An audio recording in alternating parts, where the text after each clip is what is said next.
I'm now recording.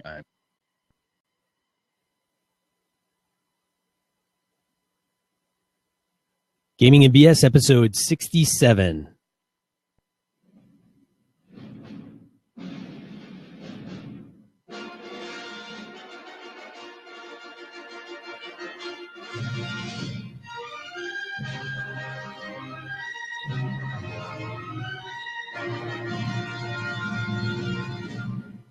Hey, this is Kevin Lovecraft, and you're getting ready to listen to some BS with Sean and Brett. I'm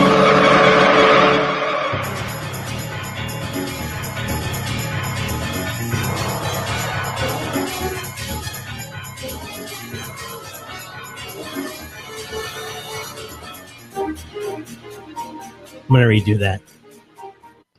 It'll only take me a second. You do that. It was a little quiet up front. Yeah, I had my volume all the way down.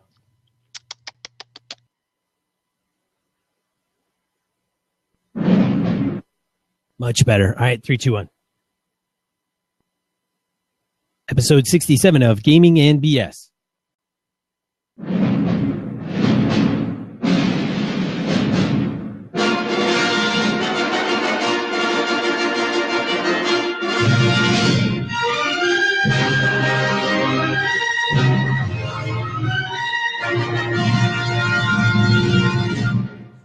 Hey, this is Kevin Lovecraft, and you're getting ready to listen to some BS with Sean and Brett.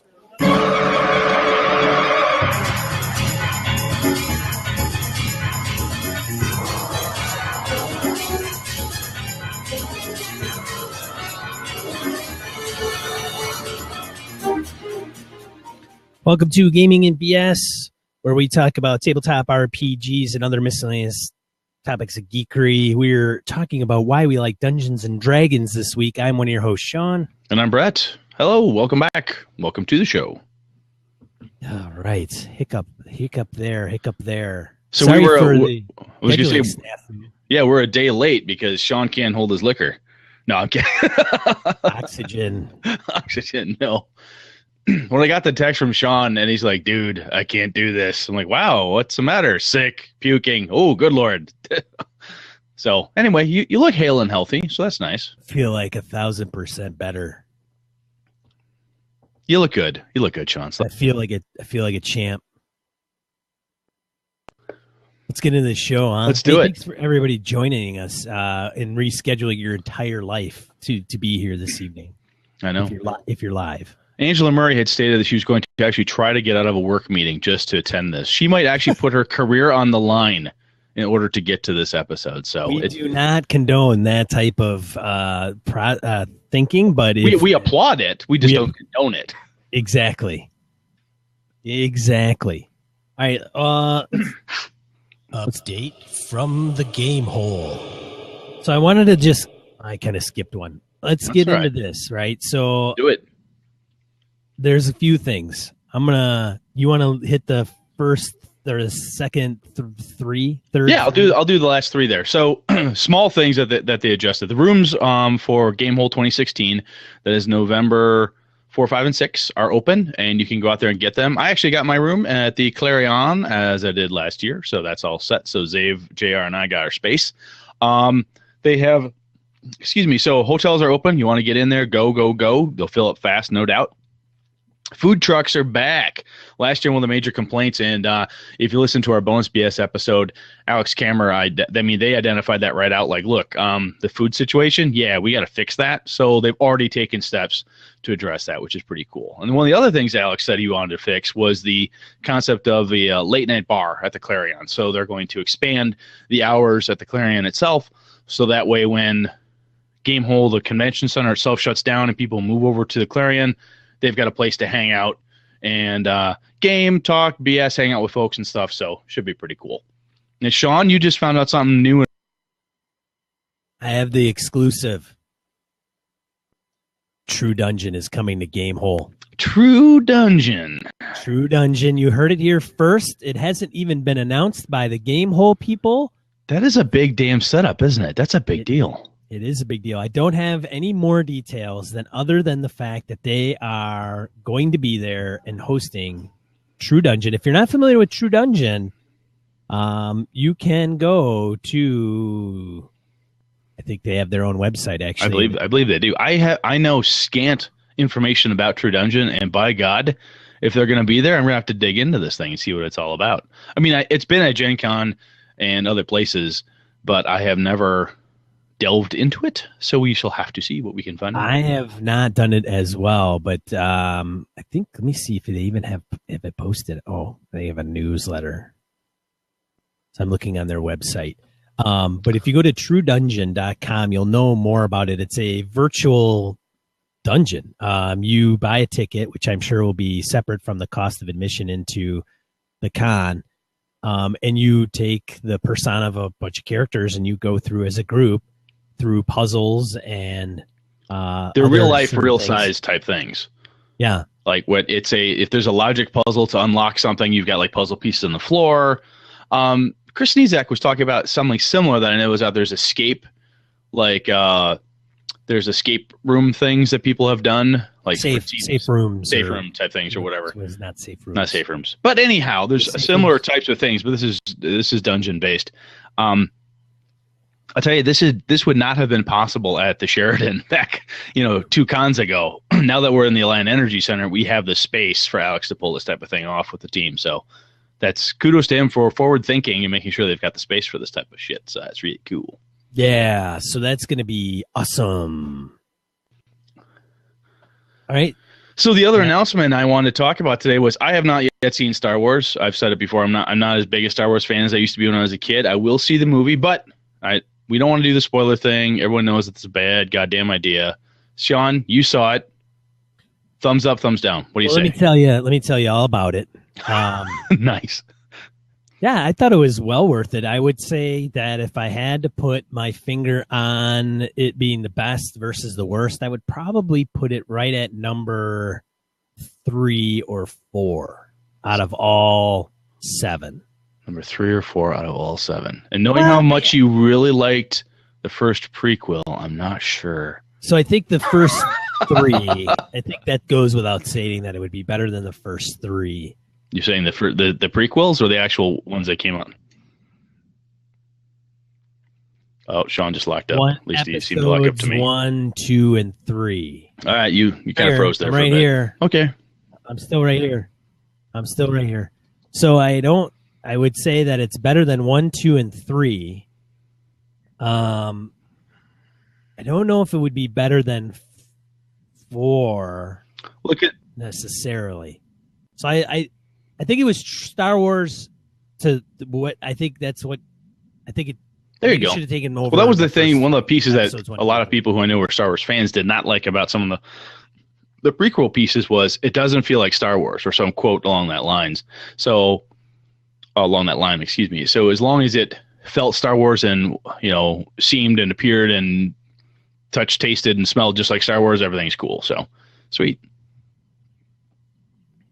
It does not come with its drawbacks.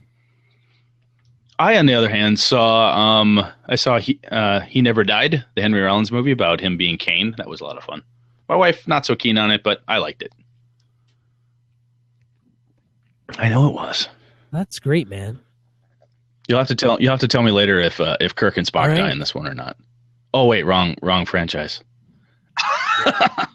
Well, that's a preview. Oh my God, are people pissed about that? I don't know. I heard something like there's a motorcycle jumping scene in it and just crazy weirdness. Oh. Anyway, it's whatever. We could talk. I don't freaking care. But a lot of people I follow were like, rage. So step away from that. Let's get into random encounter where it is the element of the show where we field voicemails, emails, and comments from social media. Or even voicemail. I think you do. Voicemail. Did I have a voicemail? Uh-oh. I think I might have to dig it up. An issue. Okay. Shoot. I do have to dig it up. As you are reading the first one, I will do that. I will dig up. So Mark Dawson, the Gaming BS archivist, he says, "Hey BS, thanks for sharing my thoughts, and I'm glad my suggestions for die roll found its way into the show. Hope to maintain my newly granted title of BS archivist." Well, Mark, apparently the only person who cares enough about us to go into that length. Of course you do, man. Good job. Anyhow, Mark continues with great topic for episode 66, incorporating a die mechanic for critical successes or epic fail as long, excuse me, been a house rule in every group I've gamed with over the years. Most commonly, the house rule for D&D where rolling a natural 20 on attack means automatic success and results in double damage, and a natural 1 is always a fail despite any modifiers. I've seen some elaborate percentile-based charts for fails, but the bottom line, which you guys nailed during the episode, is there are is these extreme die rolls allow some creative and interesting opportunities to enhance an otherwise very mechanical aspect of the game. That's very true. A little aside here is that D&D, it's a very high-level, gloss over the details kind of fighty combat game, so sometimes adding in some of that color can be cool. Mark goes on with, but isn't it a huge downer when the table gets excited over someone rolling a 20 on their attack and only rolls a 1 for damage? Yeah, very true. But that's the bummer about D20-based systems, is not only is it pure luck for the player to roll an extreme, but also how it reads in-game for the character. No matter if you're still starting at level 1 or you work your way up to level 20, you still have a 5% chance to roll a crit or fail regardless of how pathetic or badass a character might be. If only someone was developing a game where this kind of feature scaled up with character experience levels. And Mr. Dawson did hint last time that he was doing a little game development stuff, so... Anywho, says Mark, I promise to keep the future commentary short, so in honor of tonight's movie-going experience, Sean, may the Force awaken in you, and to Brett, I find your lack of faith disturbing.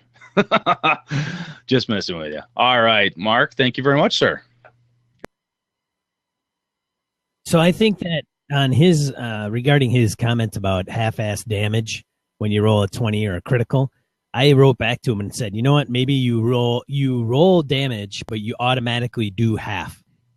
So whatever you roll, so it's always going to be 1.5 times half regardless. damage. And then the extra goes on top of it. Interesting. But I have done that. I mean, if I remember my 3.0, That's what I think. 3.5 rules correctly, if you crit, you verify, and then you roll a 1, well, guess what? And you roll 2 1s, you do 2 points of damage. That's it. Which can be depressing. Anyhow, Sean, or All right, Chris phones in voicemail. Hey guys, it's Chris Shorb and wanted to touch base with you. I was just listening to episode 26. I heard about you guys from the Misdirected Mark podcast and thought, hey, I've got some space at the end of my feed. Maybe I'll start listening to Gaming at BS. Since I've got a minor bit of OCD, I decided to start from number 1, and I'm moving my way forward, and I'm up to number 26. I heard that you guys hadn't had any voicemails yet. I'm sure by now, I think you guys are up to number 60 or something. You received some voicemails, but I thought I'd call in because I'm sitting here in my car about to go to work. Wanted to just say great job on the show. There was an episode, I don't remember which one it was, where you guys were talking about what system matters or not, and I was vehemently in disagreement with Brett. He said, system doesn't matter. You can still play Call of Cthulhu with, some other system, and it would be the exact same thing. I just disagree that it would not be the exact same thing. I do feel like you can adjust any system to fit any setting, and you can modify settings to fit systems, but you will not be playing the exact same game. You're playing your own game. So that's just my personal feeling. Thought I wanted to call in on that. And the other thing was, in reference to Misdirected Mark and the backplay between the two of you, I think it's awesome. It's hilarious. But I remember when I first listened, I had listened to Sneezak do you guys' voices, and he'd always been like this when he was talking about Brett's voice. But then I remember hearing, as soon as I heard episode 1, I was like, wait, which one is Sean?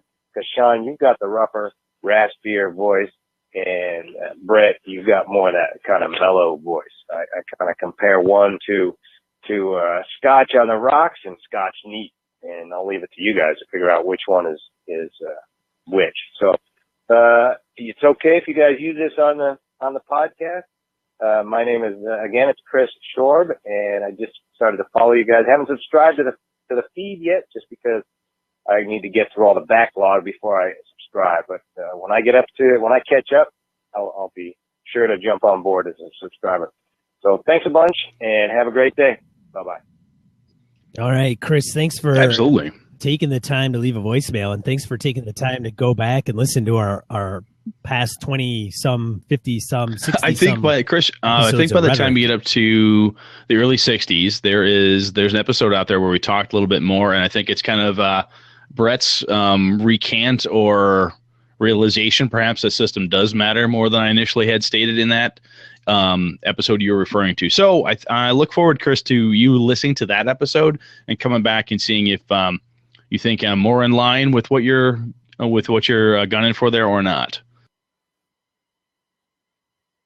That's Brett's way of saying that we are allowed, or he is anyway, to change. Yeah, I think we're allowed mind. one each every 60 episodes or so.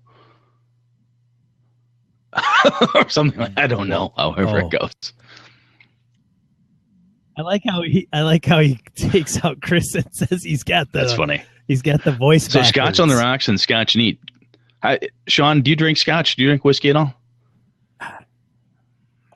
I Drambuie, count. but that doesn't really count. I mean, It doesn't. I drink real Scotch. That doesn't like count. that doesn't count. So I don't drink real Scotch because I can't afford the stuff that tastes like butter.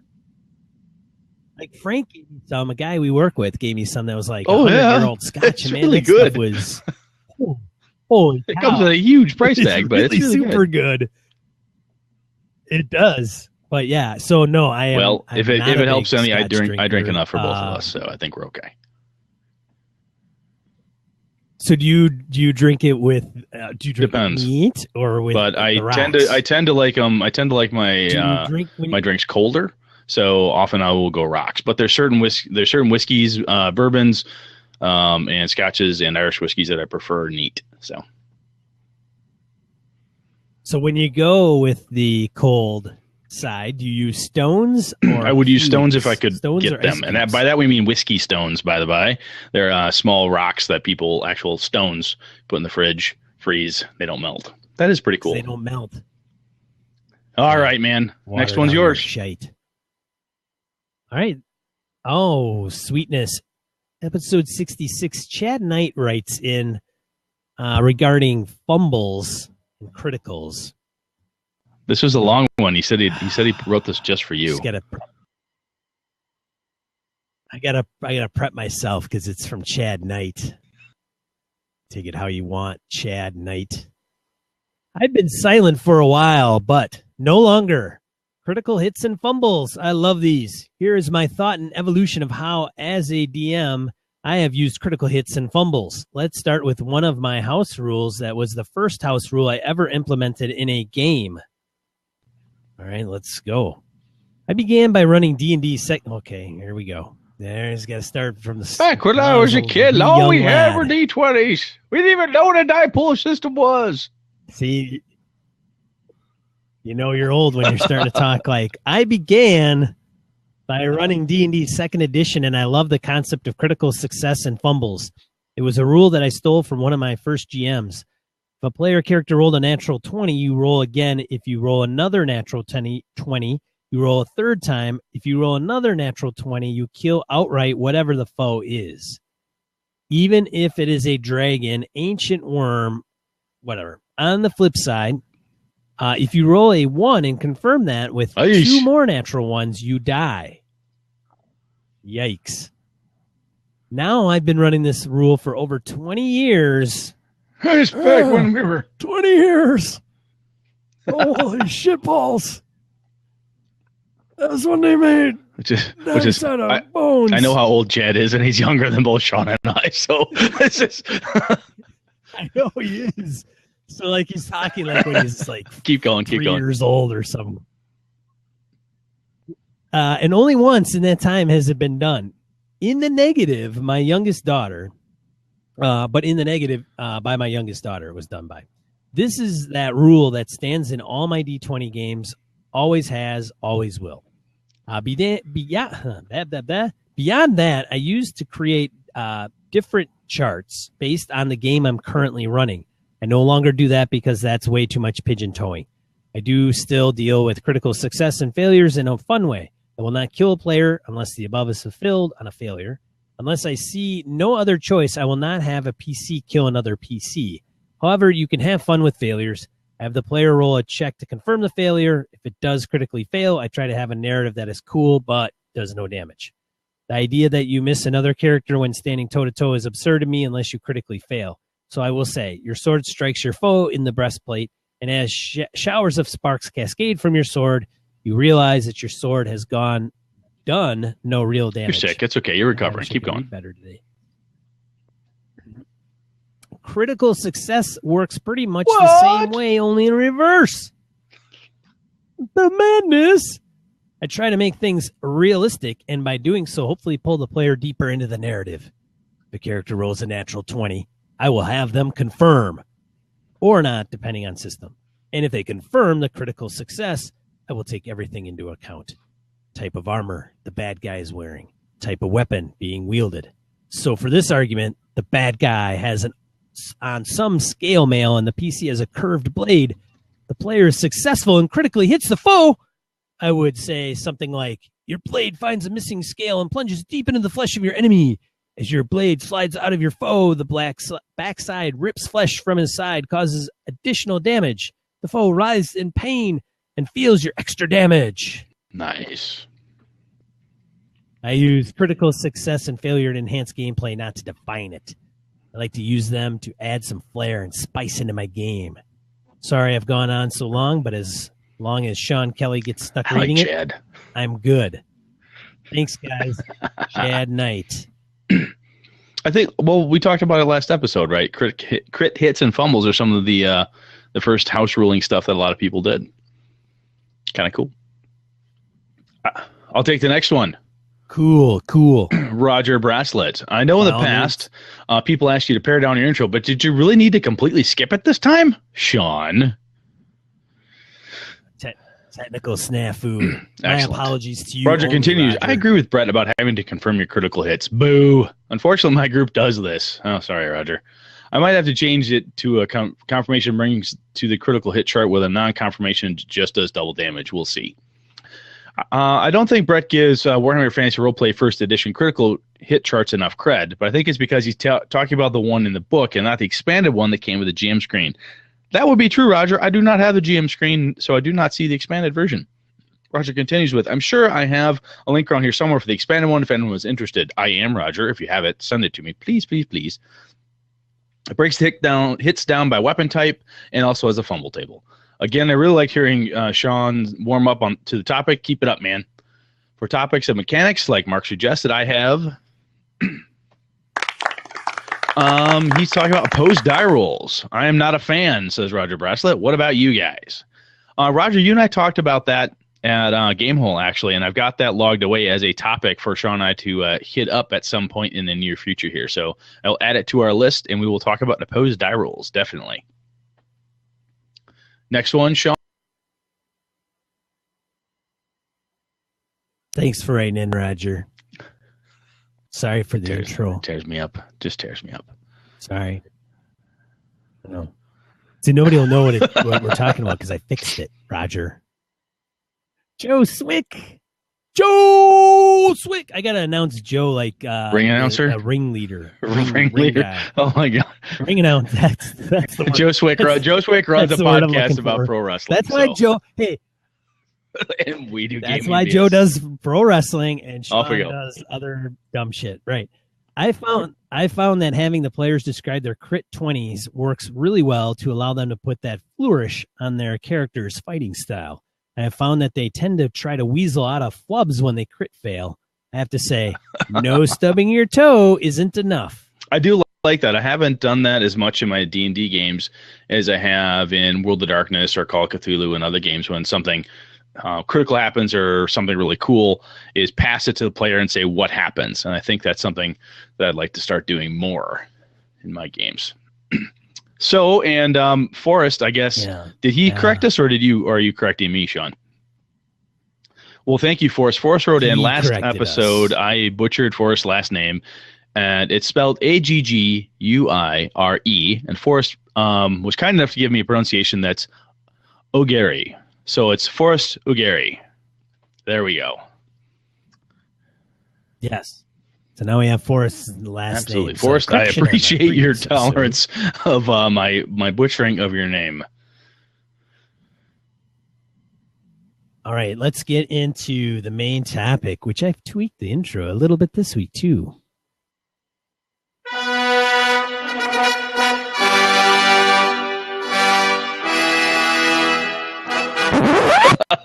All right. So all right. Shall I? Yeah, man, you're the intro of the topic. Unless which I has come never up with happened it. in 66 episodes. 67. Listen to this. Listen to this. Actually, without Sean, there would be no show. Just so everybody knows that right now. Without Sean, if you've ever seen me try to hook up a mixer, it's a sad, sad sight. It's not good. I think Sean is quoted as saying Brett Rage Hulks where he tries to set up a fuck it. I don't get that stupid thing. It's like my dad. He's like my dad on that side. Yeah. I don't know what this thing hooks up to. Absolutely. Team. Just like the poem, So, right? That's untouchable. Sean and I talk a lot about Dungeons and Dragons, D&D's various components. I think it's a good universal example system that we fall back to. I know guys like Ken and Robin do it too. It's the world's most popular role playing game, either the Pathfinder variant or the D&D or the actual D&D version. But there is Sean and I've also expressed we really like the game, and there's a number of reasons why we like it, and I think sometimes it's interesting to look at a game system like that and say, why am I playing this? I mean, I know like my buddy Zave. Zave is a big Rollmaster guy. Zave doesn't love Rollmaster because it's overly complex, or he doesn't love the critical hit charts more than anything else. He started playing Rollmaster. He liked the detail involved.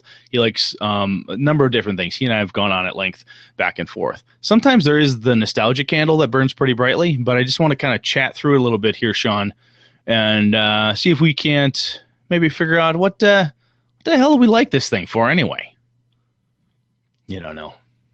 I don't know, man. I do. I just can't. I You love runs put that it deep. into words.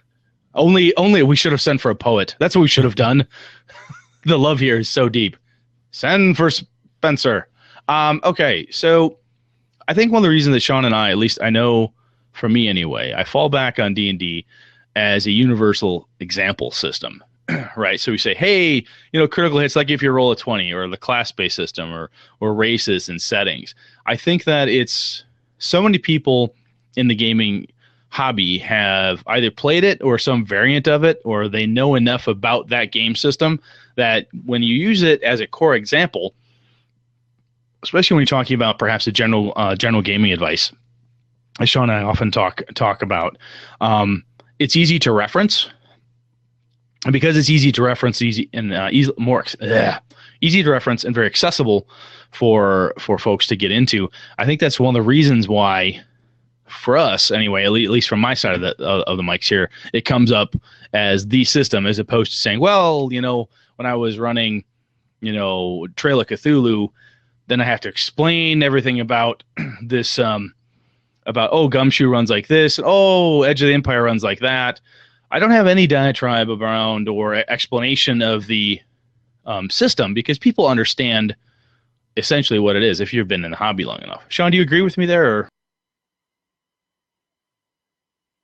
See, I think what you're trying to get at, Brett, it's essentially the 300-pound gorilla of the role-playing game industry. It's been around long, not necessarily the longest, even though some people may debate that.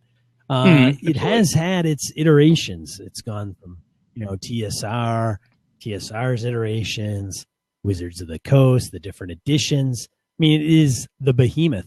Nothing has been marketed or advertised as intensely as Dungeons and Dragons, good or bad marketing. It's simply had commercials. It's had cartoons. It's had, other games that's been branded Dungeons and Dragons. It's had 2 movies called Dungeons and Dragons. Terrible, yes, but still, there isn't a Pathfinder movie. 3, thank you. There isn't a Pathfinder movie. There isn't Dresden Files is debatable, but that came after the fact, right? Intellectual property issue. But see, so I think, it is really hard not to say that the presence of Dungeons and Dragons, and as a matter of fact, there are industries, people, publishers, professionals that will say that the longevity of the RPG industry relies solely on the success of That's a Dungeons pretty and bold Dragons, I leave it statement to for you, those Brett. individuals who I'm sure you can't name. No, I'm kidding. That's actually a bold statement, and I think there's probably some truth to it. It has so much. It's kind of a universal constant, as we're talking about here in the chat room tonight. It contains so many different core components of every role-playing game system. Whether it had, it has its version, and I think that part of it comes from the edition perspective of it, right? You go from everything from your very first white box, brown box, up through the Moldave, Mensner, Holmes, that type of the basic D&D. Then you got your AD&D, all the variations of it. All the different components that they've tried to add in the different splat books and pieces. You've got Ravenloft, you got an attempt at Gothic horror, you've got Planescape, wacky, weird, hopping planes, Spelljammer, all these different things that you can do with it.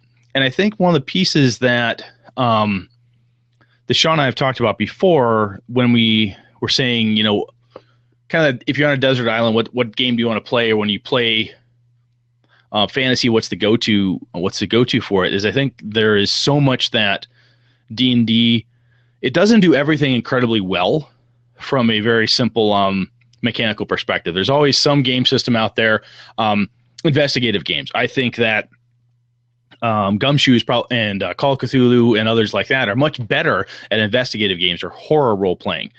But some of the beauty of the Dungeons & Dragons systems throughout the years is its malleability. It's really, really simple, at least in my experience, to house rule. Maybe that just comes down to my constant exposure to it. And because of that, I learned, wow, I really had to butcher the shit out of this D&D thing to make it run like this. Oh, wow, this other thing, Call of Cthulhu, really does horror well. I should check that out. It's kind of that, it's that intro drug, right? I got a taste of that, and next thing you know, I'm moving on to something that is a little different, has a different taste to it, a different flavor, a different approach. And I think it really helps. It's very accessible, I guess, is where I'm coming from a concepts perspective. And I think that's, to your point, is that it's so universal within the hobby that if you can understand the concepts in D&D, you can pretty much take those to any other game system. Ooh. Well, maybe not. Quite profound. But I mean, hey, here's a skill system. We're going to add skills. We're going to talk about combats, experience points, different ways to do it. All the plethora of Dragon magazines that were the official support arm for it for all those years, different ways and tweaks and things that people's house rules were published and so forth. And I really think that despite what guys like Gary Gygax would very specifically call out in some of the Dragon magazine articles, the older ones, that people wanted to modify the game. If you listen to Ed Greenwood talk about how he runs the Forgotten Realms, he does not run it by the rule book, right? Exactly as such. He uses it as a vehicle to tell the stories, and he tweaks and messes with things. They've melded in different classes and races from different editions, into what he plays is essentially a second edition AD&D game in his home game, he says, but there's aspects of first edition that they still use because the game is so malleable.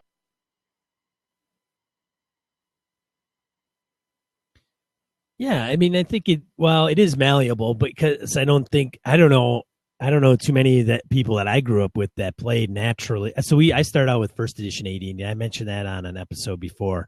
I don't think any of us growing up in the groups and circles that I knew had ever played no one I knew per the book rules as. And so it was inherently kind of understood that you're going to hack doing. You're totally going to hack this game. But before that was even a phrase. Yeah, you're going to. When you played Sean's AD&D game, Sean's game was a lot like this. Brett's game was a lot like a Roman civilization. Bill's game was more, Tolkien-esque, and this other guy's game was very Jack Vance or had a lot of sci-fi stuff in it. So I think it laid the groundwork for a lot of gamers like you and I, Sean, you start playing that and seeing the concepts within it. A lot of other people understand it. Oh, I play D&D. Oh, you play D&D. When you're in the hobby, it's one of those games that it's a universal joint. And then if you get the concept, you can move on to other components of it. Now, let's take a step away from that for a second. Now that we have other game systems out there, right? There's Dungeon World for fantasy. There is, Rollmaster from back in the day. There's Dungeon Crawl Classics, exactly. Dungeon Crawl Classics. All the other, Labyrinth Lord? Yeah. Well, those are all kind of the retro cloney stuff, right? Sword and Sorcery. 3. Exactly. Lamentations of Flame Princess. No, please. Shall I go on? But anyway, there was from a fantasy game, it was like Earth Dawn back in the day by FASA, and there's tons of different game systems out there that you can play. A fantasy game with a sci-fi twist. I have Shadowrun. I have a fantasy game with a Spelljammer. Yeah, Spelljammer. So Sean? Do you like D&D now because of its nostalgia perspective, or are you more looking at it saying, you know what? You still believe that from a mechanics world that's still rock solid or does what you want it to do? I mean, what is your draw now? I mean, I know I have a nostalgia piece, but when I say, hey, we want to play D&D, and you're like, yeah, I'm totally down with that, because why? What button does it push for you? Yeah, that is a tough question, because I think that a lot of people may start in the not everybody now that there is tons and tons of choices, not everybody's gateway drug to role-playing games is Dungeons and Dragons. I think when you talk about our generation, I would say the percentage is higher that a majority of us would be gateway in, Dungeons and Dragons would be our gateway into role-playing games. Having said that, so take that into mind, folks. Having said that, I do think that the latest iteration of D&D, which is the official 5th edition, well, not even official, because there's been basic and expert and different basic versions, but the 5th edition that's currently out as of this recording in December 2015, I think is one of the better editions of Dungeons and Dragons. Now, so I have to consider your question as it relates to different editions, because I would say that I have no interest really in playing 1st edition AD&D, 2nd edition AD&D. I don't know why. Maybe if somebody pulled it out and was like, hey, but I don't know what it is. I don't know if it's because the latest and greatest comes out and I learn the rules, and then it's kind of like I don't really want to know the other two. But, Brett, before I met you, I think right up until I met you, I bought Osric, and then I started looking over the rules. I could not even remember how to roll initiative in those systems. It had been so long D6, baby, since I played 1st edition D&D. I know, right? And then it was, I was like, holy cow, and then it was segments and all this other crap, and I know we never used half that stuff, weapon speed, none of that crap.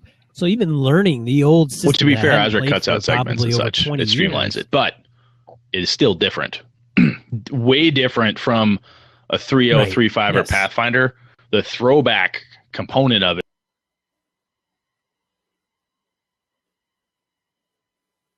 Right. And I hadn't kept up in that space. Like I wasn't playing Labyrinth Lord. I wasn't playing Swords and Wizardry. I wasn't playing a lot of the OSR-ish games. And so when I came back into the hobby, it was 3.0, and it was pitched to me like, oh, you got to check this out. It makes so much more sense. It's got, the armor class is ascending, descending, ascending. Yeah. And it has, when you roll high, it's better and not worse. And it has skills and things like that. And so when I got back into it, I'm like, okay, great. This was kind of reestablishing my baseline for role-playing games. And specifically to Dungeons and Dragons. And now with 5th edition, I think, maybe it's simpler. So I think with what you're saying, I don't know. So when I say you want to play D&D, I think your first answer is going to be, hey, I want to play one of the newer versions, 3.0, 3.5, or 5. No, it would be my preference. But if somebody wanted to whip out like keep on the Borderlands and play like Metzner Redbox, I'd be like, yeah, I'm down with that. So I'm not adverse and like, oh, you're crazy, I would never want to play that. That thing doesn't make any damn sense. Blah blah blah blah blah blah blah. I would just, and the same with some of the OSR stuff. And I kind of elaborate on the OSR stuff because that's still kind of going and being published, even though you can still buy a lot of the old basic PDFs now or I think that's kind of some of the draw, though, right? To modules, D&D as a core, at least for me, is that if I feel like, you know what, I really want to play something. There's something to me that's still intrinsically very simple about my Osric, my Metzner Red Box, my Moldave stuff, the older things. And I know Dungeon Crawl Classics is not complex, right? It still has an OSRE, you know, erases a class as dwarf, halfling, fighter, you know, so on. So it's not horribly complex. Excuse me.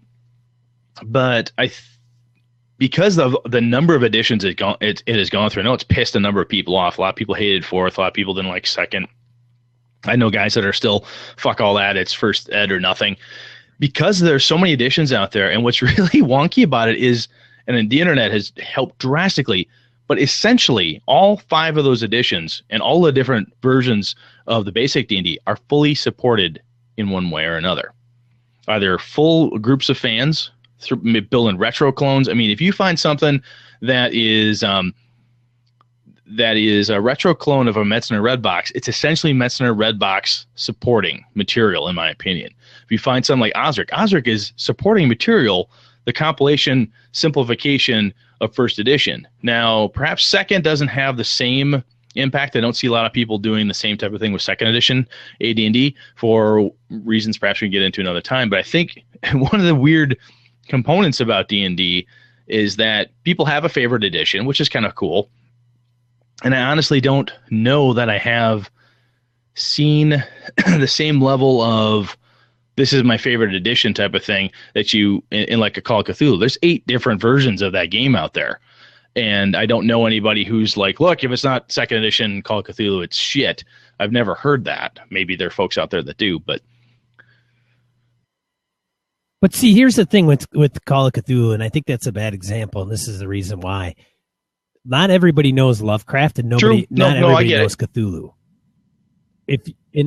And not everybody knows Dungeons and Dragons, but they know fantasy, knights, shining armor, princesses. Well, I guess what I'm saying is that it's spanned so many years, and with the different editions being spread out, that you can play. Everyone has a slightly different flavor and approach. I mean, if I were to run a first ed Osric style game and then run one with 5e, even the same adventure, just tweaked one way or the other, it's going to look and feel a lot different from a mechanics perspective. But there is a comfort level in there that I'm assuming, Sean, that you felt when you went back to the gaming hobby and you went, hey, there's still a magic missile. I remember what Tensor's floating disk was. I remember what Mordenkainen's whatever is. That stuff was still there. And so I guess part of my question is the excuse me, is part of your draw to D&D some of the nostalgia components, although you want to have a Oh yeah, man.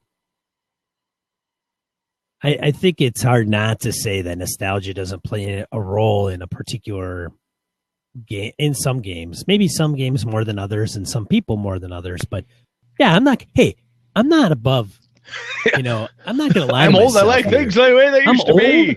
And I look back on the glory days when I could whip that speedball by you. Oh, Mr. Freeman over in the chat room points out there are 2 second edition D&D clones, Golden Glory and Myth and Magic. Which I never hear about those. I always hear about all the old stuff like Labyrinth Lord and Swords and Wizardry and some of those. So for me, one of the reasons I like D&D is that I love the fantasy genre, and excuse me, some of it is the familiarity of the combat system. I like that level of combat sometimes. The overly detailed stuff, your occasional critical hit chart's fine. I remember playing Champions, and God, fuck, that game had each round had 12 segments, and depending on your speed, you could act up to 7. So I like D&D from a mechanics. But wasn't Hero System built Champions. on Champions though? Yes.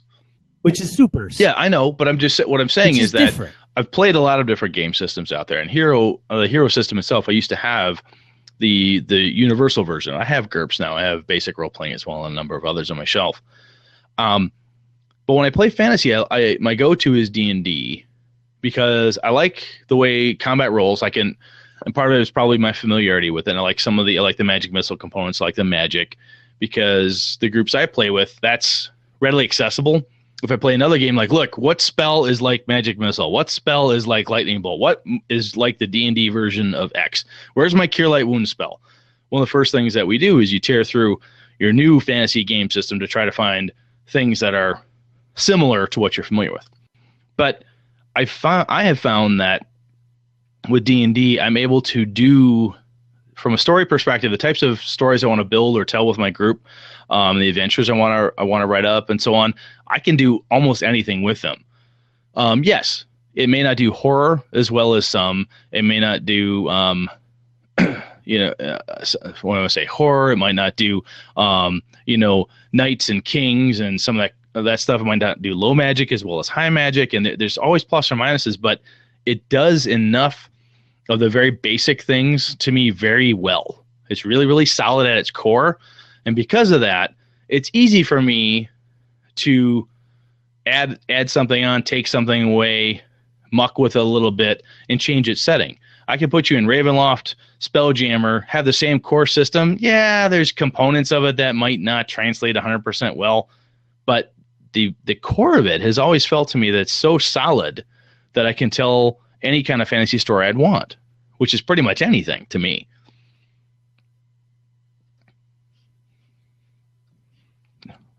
You with me? Okay. Yeah, I'm with you, dude. I am with you. I think that I would try to sum up my feelings in the same manner. I think it's a little bit of nostalgia, familiarity, being old faithful, tying into that familiarity piece. The system and the rules is one hurdle to overcome, and then it's maybe monsters, and ecology and settings and the era that it takes place. All that stuff comes into play. Now, is there other games that are awesome and can facilitate some of that? Yes. Is it the only game in the world? No. But this is kind of why we're picking D&D. Well, the cool parts, I think, as well, is that with the different rules, the different editions, right? Each edition has its issue with either people would say, oh, it's too complicated, right? Sean and I have talked about, the Pathfinder, the 3.5, the 3.7.5. It's really crunchy. There's a lot of different, very detailed, very grid-based combat type of stuff. It's all geared towards that. Some of the other ones, like in second edition, started getting more skills. First edition, there's like no skill list at all until you get like Dungeon Survival Guide, Wilderness Survival Guide, which were some hardcover splat books.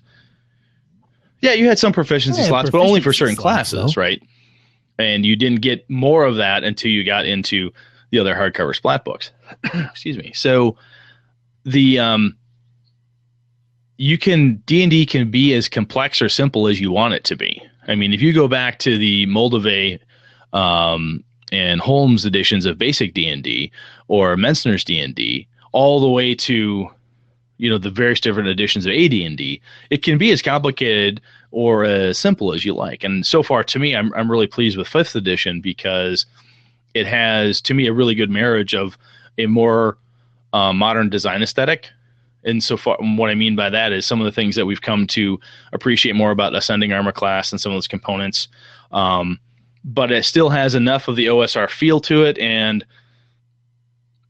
the right level of complexity from a rule system perspective that I really grok it. And I can run with it pretty quickly. And I don't feel like there's a huge hurdle to digging into 500-page Pathfinder book to understand all the feats and whatever else that goes into it. So I think it is best said that it's a generic vanilla type of fantasy game system, and it does that really well. It's not set out to be the game system that tells the dungeon world type of game. It's not Torchbearer. It's not some of those. It is more, it's a vanilla generic fantasy RPG. And I believe that's what its main goal is. And I think it does it incredibly well. And because it does it so damn well, that's at the end of the day, that's why I like it. And from a podcast perspective, it's really easy to reference it as a thing that everybody has at least passing familiarity with. True that. So, Sean, am I right that 5e is your current favorite? You've said that, I think. Is that your current? I think right now, fantasy role-playing game, yes. Not to dismiss Dungeon Crawl Classics, because I like that game and appreciate it for different reasons. And I would love to still run DCC, like a campaign. However long you lasted. 10, if you can even get there. Yeah. 7 is godlike. So it does... It's running close, and I say D&D just because that's what we're playing on one night, one every other week. But in Dungeon World, I still like 2. I just haven't given it much thought to running a full-length campaign, so I would probably rank them in that order. I'd probably do a Dungeon World in a one-shot, D&D maybe for a campaign, DCC maybe for a three mission run. I don't know, maybe 4 scenario run. I don't know. But I do think it is, I don't have any ambition to buy any more fantasy role-playing games, really. And even if I play 5e and I want to run Sinister Secret Assault Marsh, I can just pick up the module and convert it. There's conversions out there. No. And I think that I have to say, this may be going off the deep end, but I might go as far to say that the 5th edition D&D game is the best one that's ever been made. I think that's definitely arguable. I think the D&D. One of the things that I really like about it is that every edition of D&D is hackable because it's a generic vanilla type of system. It's supposed to be that. At least that's how I view it. Because of that, I can read Dungeon World, and I can take the bonds concept. I could say, you know what, I'm gonna slap that right into my D&D game. I'm gonna read something about drives from a Gumshoe game, saying, you know what, I'm gonna take that and put it on my D&D character sheet. It doesn't impact the core mechanic of the game. It may impact like perhaps experience points, and I don't even think it has to do that. But you can tack different things. The game is so bloody hackable because I guess we can argue simplicity or not when we talk to balance of system and so on. But it's very easy to take a aspect of something and put it on top of it. You can take a sanity system like they did in D20 Call of Cthulhu and put it on top of a D20 game. You could take something that you've learned from Dungeon Crawl Classics, critical hit charts. You could slot that right on top of it. You can, any game system you read, components of, boy, I really like this whole preparedness concept. Again, hearkening to my Gumshoe liking. I want to take this preparedness component and bring that into this game. You can do that because its core is very solid. It's pretty, and the outside parts have lots of different plug and play sections, in my opinion. So I think that's, to me, one of the really cool components of it, and one of the things that keeps bringing me back to it. So when I want to run it in a low magic game, I can pair off the parts I don't want. If I want to tweak it for a different type of game, I can add some other stuff back on top of it, and it's still D&D at its core. It feels essentially the same, or I should say, plays essentially the same. The feeling of it may be a little bit different.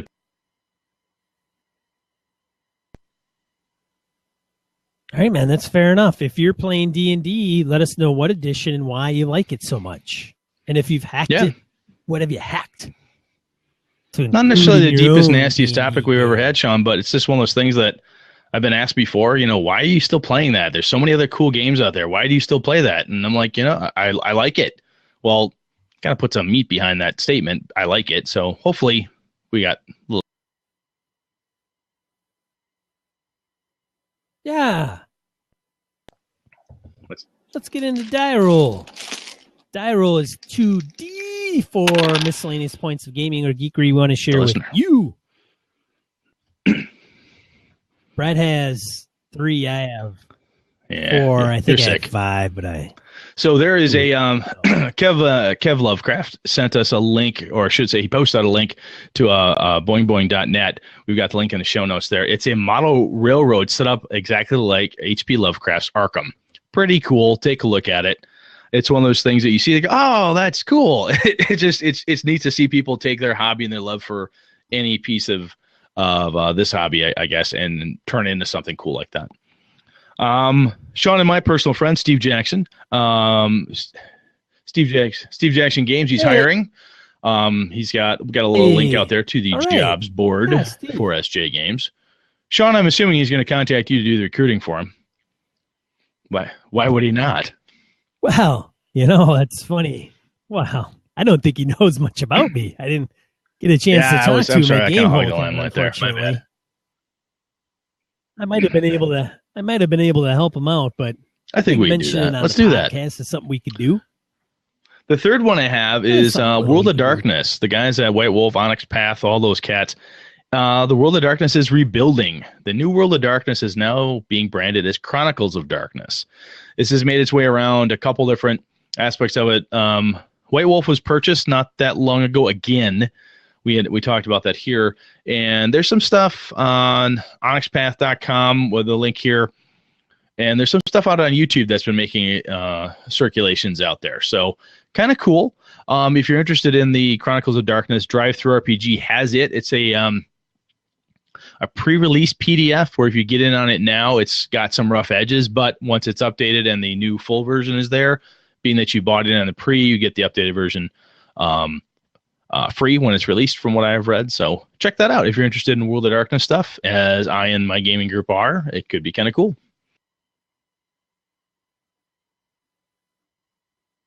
So I saw this on a blog post over at so I saw it on a blog post from somebody on Google Plus that pointed to Game Geek that I actually found another article on ICV2. Okay. Yeah. W. Eric Martin, a reporter for Board Game Geek, published an article that will change the landscape of the board gaming hobby. The long and the short is in 2016, Asmodee, North America will become the sole North American distributor for Fantasy Flight Games, Asmodee, and Days of Wonder games, and they are limiting retail distribution to 5 distributors. While that is not a big deal, they will also be restricting all retail sales to face-to-face transactions only. Okay, that's a big deal. Internet. The first thing you said, sales. I'm like, whatever. What? No internet sales? No Amazon.com? None of that?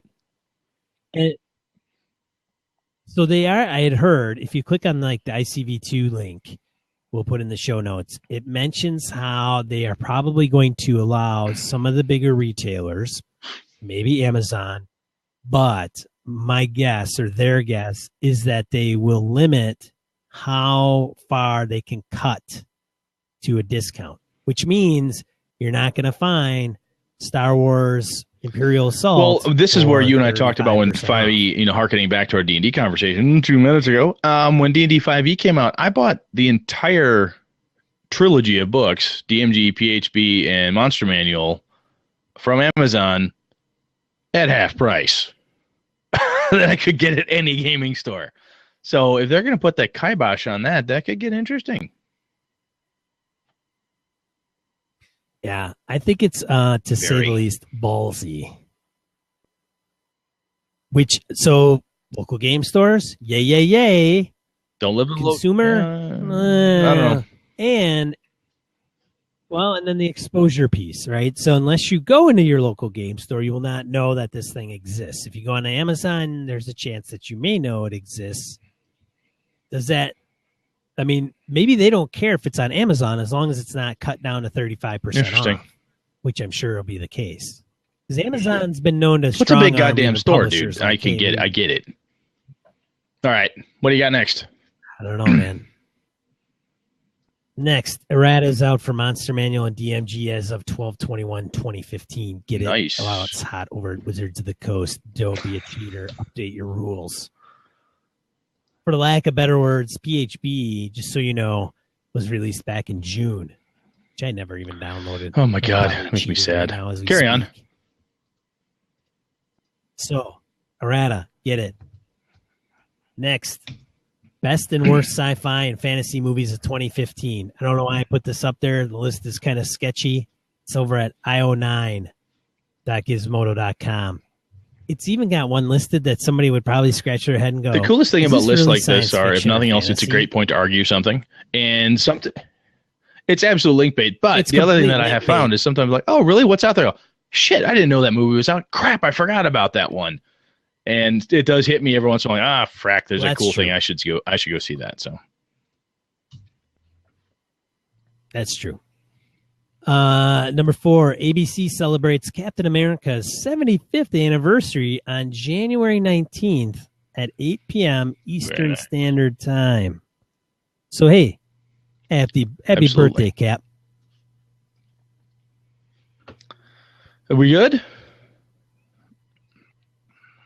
We're good unless we want to talk about our Oh awesome yeah, we got Michael sponsor. Althauser from Great Out. I moved Yeah. all my dice bags. Not near me. Damn it. Great. Great Out Productions. Greatout.etsy.com. That's GREYEDOUT.etsy.com. He has handmade dice bags, dual drawstring. They're pretty darn tough. Tough as nails, some have said in the past. They're pretty darn cool. I've got 4 of those things. Sean's got a couple of them. If you use our Gaming NBS promo code, you get 10% off your order. So check it out. He's got good stuff. You can do custom things, plenty of stuff in his shop. See what he's got. Thank you for sponsoring the show, Michael. And the show brought to you also by patrons like Joe Swick, Kevin Lovecraft, and we want to also thanks Forrest Absolutely. Aguirre for becoming a patron. Thank you so much, Forrest. Much appreciated. Otherwise, I Yeah, think next week that we're going is to talk the about show. ending the campaign. After Sean yanked the rug out from under us on our D&D Yeah. game, I figure we should we'll hash this out here. No, I'm kidding. I'm kidding. Oh, is that why you picked this stupid topic? Oh, Holy shit. bitch. So Thank you. I mean, this awesome topic. Well, at first I No. thought it was you being passive aggressive I'm- by taking out your frustrations and making. I'm not it well a known on being topic passive for the aggressive. Usually just podcast. aggressive. Oh, touche. All right. Yes. Thanks so much for tuning in. Thanks for listening and subscribing. If you like what you hear, please tell somebody about it. Otherwise, you can find other ways to support us at GamingNBS /support-us on the website. Otherwise, I'm one of your hosts, Sean.